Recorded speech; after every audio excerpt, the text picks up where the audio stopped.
सर्वेभ्यो नमो नमः। मैं नरेश वत्स आप लोगों के बीच में फिर से 2016 का लेवल 3 का पेपर लेकर के उपस्थित हुआ हूं। जैसा आप लोगों ने देखा कि 2011 का पेपर मैंने सोल्व करके आप लोगों के लिए डाला था और आप लोगों की डिमांड थी कि अभी तक के जितने भी पेपर हुए हैं उन सभी को सर एक बार सोल्व करके डाल दो। मैं कोशिश कर रहा हूं आप लोगों के बीच में सारे के सारे प्रश्नों को पहुंचाने की और उम्मीद करता हूं ये आपके लिए आने वाली 1 और 2 जनवरी को जो एचटेट की परीक्षा उसमें बहुत काम आएंगे। तो आइए हम अपने पहले सवाल की तरफ बढ़ते हैं।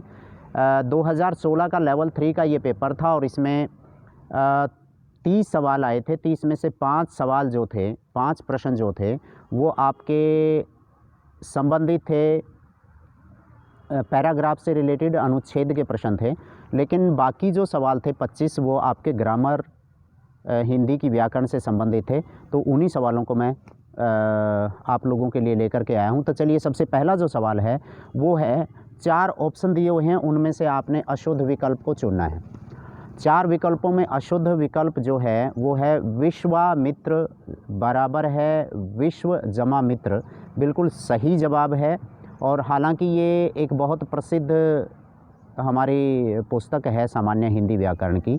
बहुत अच्छा मैटर उसमें दिया हुआ है, लेकिन उसमें ये ऑप्शन गलत है। जो लोग वहाँ से पढ़ रहे हैं उनके लिए गलती मत खा जाना, क्योंकि उसमें विश्व प्लस अमित्र लिखा हुआ है। तो दोस्तों इसको आप थोड़ा सा ठीक कर लें। विश्व जमा मित्र ये हालांकि नियमों के ऊपर बंधा हुआ नहीं है, मतलब इसके अंदर ऐसा नहीं है कि कोई 2 स्वर या व्यंजन जुड़ करके कोई नियम के ये चारों के चारों ऑप्शन ही ऐसे दिए हुए हैं और ये ऐसे ही सवाल आ रहे हैं। मैंने अपनी वीडियोज़ में भी आपको बताए हुए हैं। दूसरा मूसलाधार बराबर है मूसल जमा धार। बिल्कुल सही जवाब है, लेकिन नियम लागू नहीं हो रहा है। तीसरा है सभी सब जमा ही सभी। ये भी बिल्कुल सही जवाब है। और दीना नाथ बराबर है दीना जमा नाथ। ये गलत जवाब है। दीन जमा नाथ होता तो हम मान भी लेते। तो यानी कि इसका जो चौथा ऑप्शन है वो बिल्कुल गलत है। दूसरा जो सवाल है आपका है वो है वार्ष्णेय। इस शब्द में कौन सा प्रत्यय लगा है? पहली बात तो ये है कि ये सवाल आपसे ऐसे भी पूछा जा सकता है कि वार्ष्णेय शब्द में प्रत्यय कौन सा है? वो कृतवाचक है, वो भाववाचक है, वो उन्नतावाचक है, वो अपत्यवाचक है। अगर ऐसा सवाल आता है तो याद रखिए ये जो शब्द है वृषणी एक कुल था और उसमें एय प्रत्यय लगाने से वार्ष्णेय शब्द बना है। तो इसका मतलब उस कुल में कोई पैदा हुआ और संतानवाचक प्रत्यय हो गया, और संतानवाचक को आपको मैंने प्रत्यय में बताया है उसको अपत्य संतान को कहते हैं। तो अपत्यवाचक इसमें प्रत्यय है, ये बात आप समझ लें, क्योंकि पिछले कई पेपर्स में इसी तरह के सवाल आप लोगों के से आ रहे हैं। तो इसका जो सही जवाब है कि वार्ष्णेय में वृषणी जमा एय प्रत्यय लगने से ये वार्ष्णेय बना है। अगला सवाल को मैं खोल रहा हूँ आप लोगों के लिए। तीसरा सवाल है वह जिस पर हमला किया गया हो वह व्यक्ति विशेष वो क्या कहलाता है? इनके लिए आपको एक शब्द चुनना है। आत्मघात मतलब आत्म पर घात, अपने ऊपर जो घात किया जाता है उसको हम आत्मघात कहते हैं। आघात आघात चोट को कहते हैं। आक्रांत वो डरा हुआ, जिसके ऊपर हमला हुआ हो वो डरा हुआ व्यक्ति आक्रांत होता है। और आक्रांता वो होता है जो किसी के ऊपर हमला करता है। तो आपको मेरे ख्याल से इसका जवाब मिल ही गया होगा कि वह जिस पर हमला किया गया हो वह व्यक्ति, वह जानवर कुछ भी है वो आक्रांत होता है। तो जो नायिका अपने प्रेमी से मिलने स्वयं जाए उसके लिए सही शब्द क्या है? अनेक शब्दों के लिए एक शब्द बहुत अच्छा इसमें दिया हुआ है। तो दुहिता, दुहिता तो पुत्री को कहते हैं। वह नायिका जो अपने प्रेमी से मिलने के लिए स्वयं जाए, ये तो उसका उत्तर नहीं हुआ। अभिसारिका बिल्कुल सही जवाब है। जो नायिका अपने प्रेमी से मिलने के लिए स्वयं जाती है उसको हम अभिसारिका कहते हैं। अगला है प्रोषित पतिका। मैं इसके बारे में बता दूं, प्रोषित पतिका, आगत पतिका, इस प्रकार के सवाल आप लोगों से जिसका पति बहुत दूर गया हुआ हो अपनी पत्नी को छोड़ करके, उसको प्रोषित पतिका कहते हैं। आगत पतिका वो होती है जिसका पति अभी अभी घर पे आया हो, अभी अभी अटैची रखी हो उसने घर पे आने के बाद। तो स्वयं गमना ये जो है, वैसे तो स्वयं गमना खुद गमन करने वाली इसका शाब्दिक अर्थ है, लेकिन ऊपर वाले के साथ नहीं जोड़ना आपने। जो नायिका अपने प्रेमी से मिलने के लिए स्वयं जाए, उसके लिए जो सही जवाब है वो आपका अभिसारिका शब्द होगा। अगला 5वां जो सवाल है, निम्नलिखित में से कौन सा शब्द रूढ़ है। देखिए, शब्द की बनावट के आधार पर, शब्द के बनने के आधार पर, रचना के आधार पर 3 प्रकार के शब्द होते हैं। एक शब्द होता है जिसको हम कहते हैं रूढ़, यानी जिसके सार्थक खंड ना हो। एक होता है यौगिक, जिस शब्द के सार्थक खंड हो, जैसे आप पाठशाला लिखते हैं, जैसे इसमें विद्यालय जो शब्द लिखा हुआ है आपका। और तीसरे जो होते हैं योग रूढ़। ऐसे यौगिक शब्द जो किसी विशेष अर्थ में रूढ़ हो गए हों, उनको हम योग रूढ़ कहते हैं। और इसमें जो आपके सामने तीसरा जो ऑप्शन है, लंबोदर, लंबा है उधर जिसका, वो भगवान गणेश के लिए प्रयोग होता है, इसलिए ये योग रूढ़ शब्द है। चौथा जो ऑप्शन है पंकज, पंक में जो पैदा होता है, पंक में जन्म लेने वाला पंकज कहलाता है, और कमल के अर्थ में रूढ़ हो गया है, इसलिए ये भी योग रूढ़ शब्द है। तो ऐसे में आपका रूढ़ जो शब्द है वो केवल एक ही है, वो है गाय, जिसके कोई सार्थक खंड नहीं हो रहे। उसके बाद अगला जो सवाल आप लोगों के सामने है वो है, यदि तुम आते तो मैं भी तुम्हारे साथ चलता। इस वाक्य हेतु सही काल कौन सा है। देखिए, मैंने आपको काल का जो टॉपिक समझाया है, पढ़ाया है, उसमें सभी हमारी जो फ्री कोचिंग क्लासेज है उसमें मैंने बताया भी है कि काल जो है वो आप सभी को पता 3 प्रकार के होते हैं, लेकिन वर्तमान काल 3 प्रकार का होता है। भूतकाल आगे 6 प्रकार का होता है कि ये सामान्य भूतकाल है, ये आसन्न भूत है, ये पूर्ण भूत है, ये अपूर्ण भूत है, ये हेतुमद है और ये संदिग्ध है। इस प्रकार से 6 भेद हो जाते हैं। लेकिन यहाँ पर यदि तुम आते तो मैं भी तुम्हारे साथ चलता, ऐसा जो सवाल है, देखो हेतुमद भूत और हेतुमद भविष्य 2 प्रकार का होता है। ये जो कंडीशनल सेंटेंस होते हैं उनको आप हेतुमद कहते हैं। जब अगर ऐसा कोई सवाल आप लोगों से पूछा जाता है तो वहाँ पर आपसे पूछा जाएगा, अब यहाँ पर यदि तुम आते तो मैं भी तुम्हारे साथ चलता, सीधा सा मतलब है, कंडीशन है इसके अंदर, यानी संकेतवाचक वाक्य है, जिसको आप संकेतवाचक कहते हैं हिंदी में। 8 प्रकार के वाक्य होते हैं, वही है ये। तो अगर तुम आते तो मैं भी तुम्हारे साथ चलता, ये एक वाक्य जो है वो हेतुमद भूतकाल का वाक्य है। अगर आप पूछोगे आसन्न भूतकाल कौन सा होता है, भाई आसन्न भूतकाल वो भूतकाल का वाक्य होता है जो जिस शब्द के अंदर, जिस वाक्य के अंदर भूतकाल में जो प्रेजेंट इंडेफिनेट टेंस का वाक्य होता है ना, उसको हम आसन्न भूत कहते हैं। ये ध्यान रखें, यानी वह खाना खा चुका है, मैं अपना कार्य कर चुका हूँ, ये कहने को तो आपका भूतकाल का है, लेकिन अंग्रेजी में इसको मैं चाय नहीं पीता, नहीं कोई नहीं, मैं काम लग रहा हूँ अभी। तो आसन्न भूत जो है उसको हम कहते हैं प्रेजेंट परफेक्ट टेंस। तो प्रेजेंट परफेक्ट जो है वो आसन्न भूत का होता है। पीछे एक एग्ज़ाम में आया भी था, ये 2016 में शायद इसी में आया हो।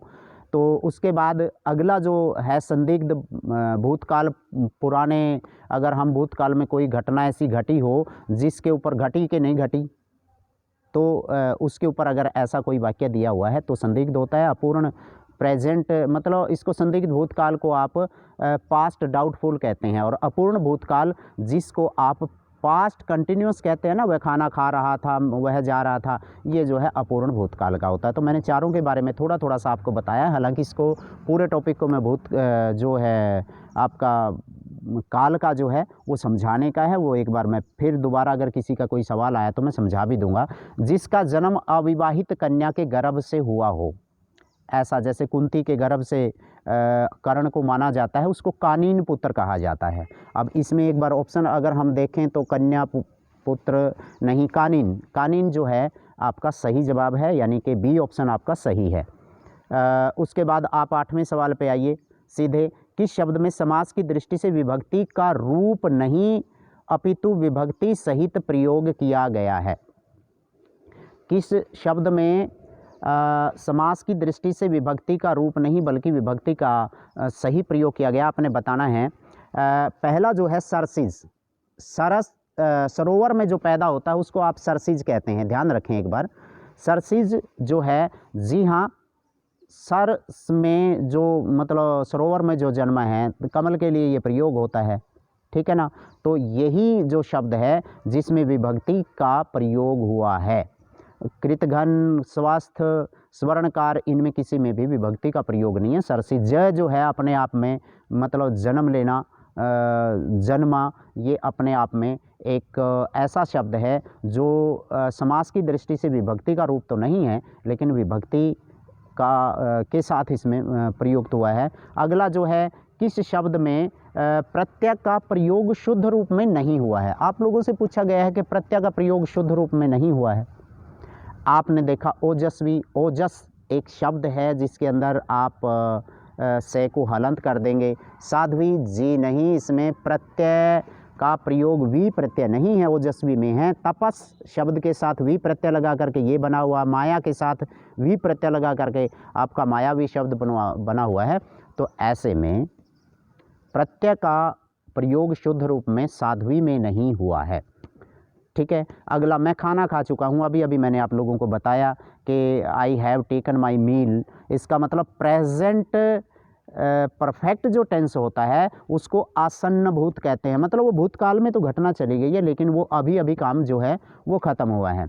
तो इसका मतलब आपका इसमें पूर्ण भूत नहीं है, सामान्य नहीं है, आसन नहीं है, आसन्न है। इसमें आसन्न में से के बाद एक आधी ने और एक पूरी ने दो आएंगी, ये ध्यान रखना आपने। व्याकरण की दृष्टि से प्रेम शब्द क्या है?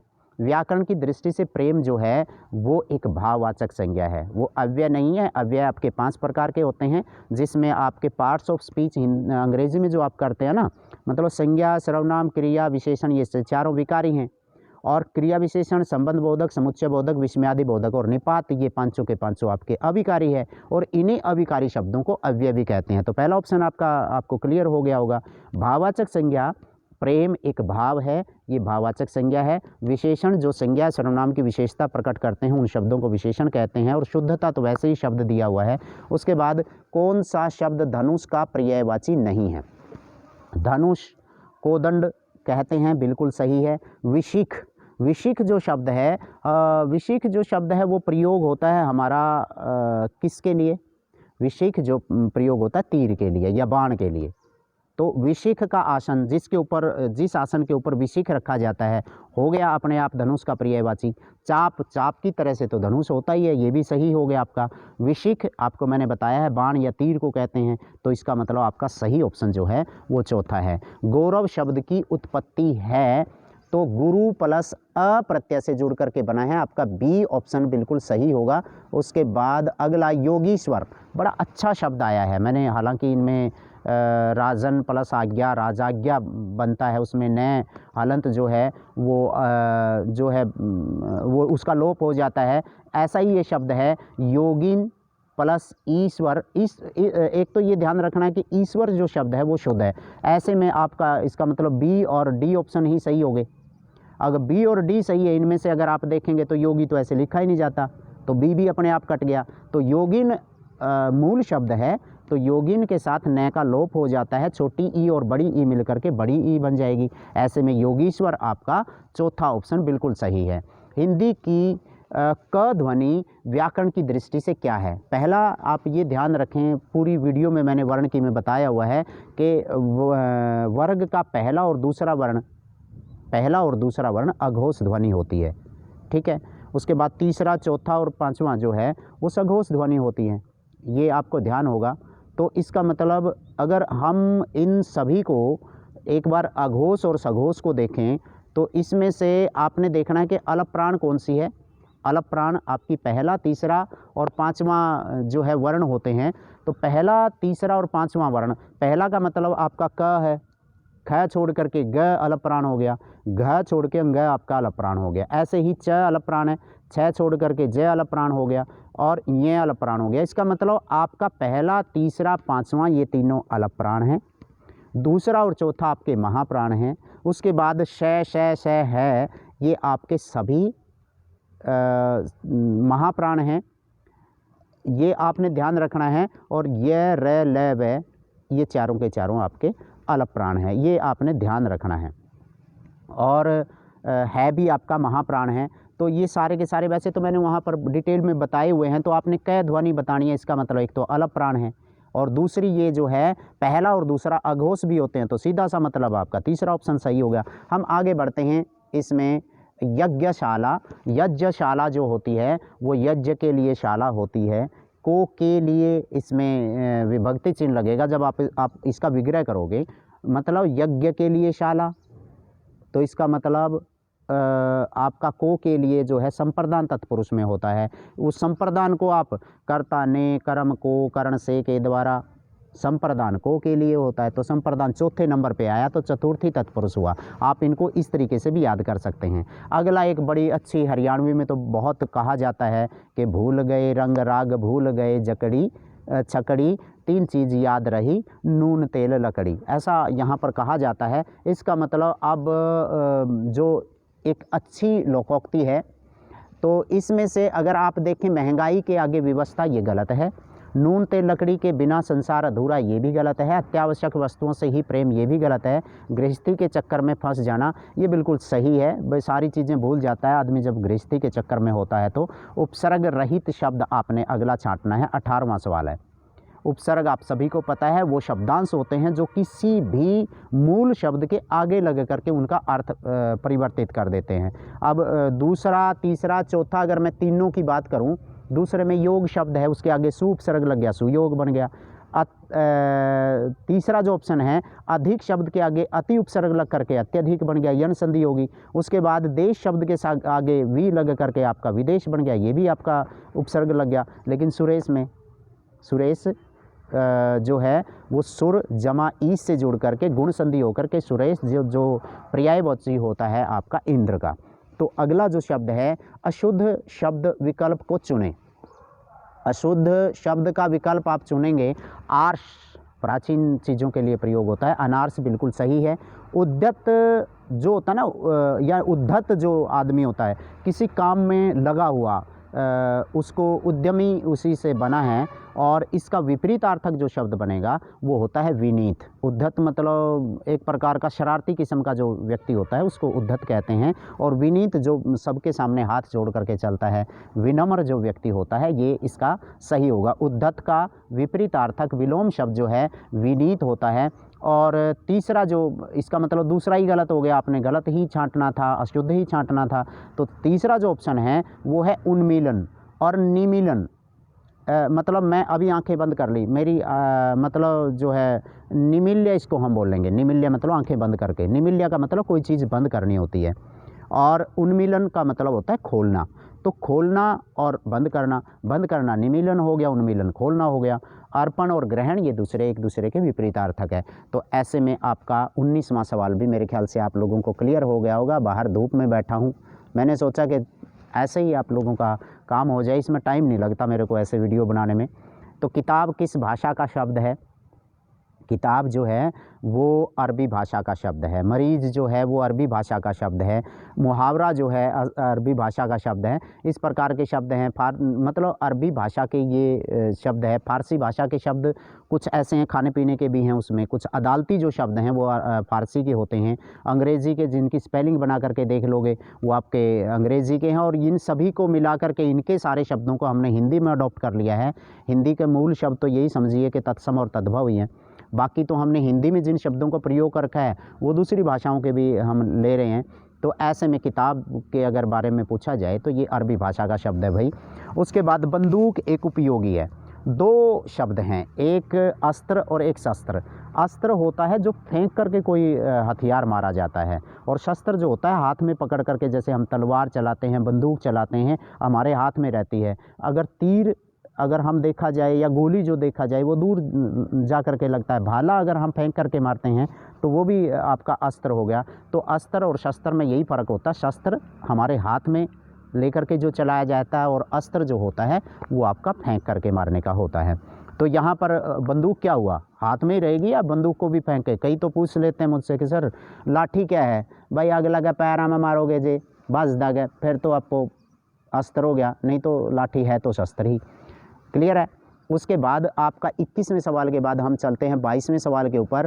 किस शब्द में कर्मधारय समास का प्रयोग नहीं हुआ है? ध्यान रखिए, जब भी आप कर्मधारय समास का प्रयोग करते हैं तो इसमें क्या होता है, आपका जो पहला शब्द है वो विशेषण होगा। और दूसरा जो होता है वो विशेष्य होता है, मतलब विशेषण विशेष्य का जिनके अंतर्गत आपस में संबंध हो, उपमान उपमेय का जिनके अंतर्गत संबंध हो, उसको हम कहते हैं कर्मधारय समास। ये बात आपने ध्यान रखनी है। दूसरा, अगर आपको विशेष्य और विशेषण में से ढूंढना भी हो, जब भी आप शब्दों को ढूंढने लगे कि आपका कर्मधारय समास किस में है, तो आप क्या करोगे, है जो की सेंस बनाने की कोशिश करोगे या रूपी की सेंस बनाने की कोशिश करोगे। जहाँ रूपी और है जो, मतलब अगर हम ये कहें सज्जन सत है जो जन, काली मिर्च काली है जो मिर्च, है जो की सेंस जहाँ पर भी बनेगी तो वहाँ पर आपका कर्मधारय समास होता है। पहला कदाचार, मतलब जैसा आचार कैसा है उसके बारे में कद जो है उसकी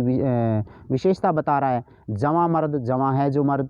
क्रोध अग्नि, क्रोध रूपी अग्नि, इनमें तो बन गया। कर्तव्य कर्तव्य, अगर आप ध्यान से देखोगे ना, कर्तव्य जमा अकर्तव्य दो जुड़ करके बने हैं। कर्तव्य बराबर इक्वल रैंक का शब्द है, अकर्तव्य इक्वल रैंक का है। जब दोनों के दोनों आपस में जुड़ते हैं तो इनको कर्तव्य अकर्तव्य कहेंगे। और इसमें द्वंद्व समास है भाई।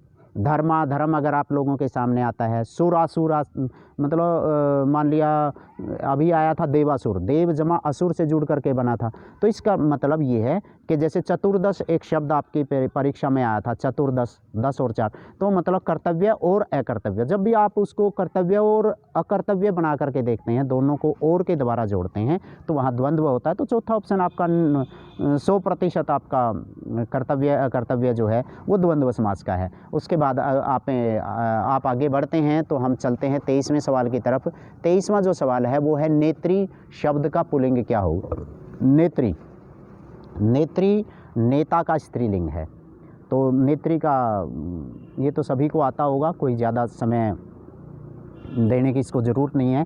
किस शब्द में विसर्ग संधि का प्रयोग नहीं हुआ है। पहला देखें, नभः जमा मंडल, नभो मंडल है कि विसर्ग के बाद अगर मतलब कोई घोष ध्वनि आती है, जैसे आप यशः जमा दा यशोदा बना देते हैं तो ओ की मात्रा बन जाती है, तो नभः जमा मंडल से नभो मंडल बन गया।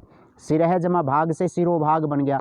ये भी जो उत्तर पद का पहला वर्ण जो है वो घोष ध्वनि है। और पूर्व पद के अंदर अगर ए वाले वर्ण हों, अंतिम अह वाले, मतलब तो उसका विसर्ग का जो है ओ बन जाता है। आपने मनः जमा जय में मनोज जैसे बनाया, हालांकि उसमें उत्व संधि होती है, उत्व भी विसर्ग संधि का एक भाग होता है।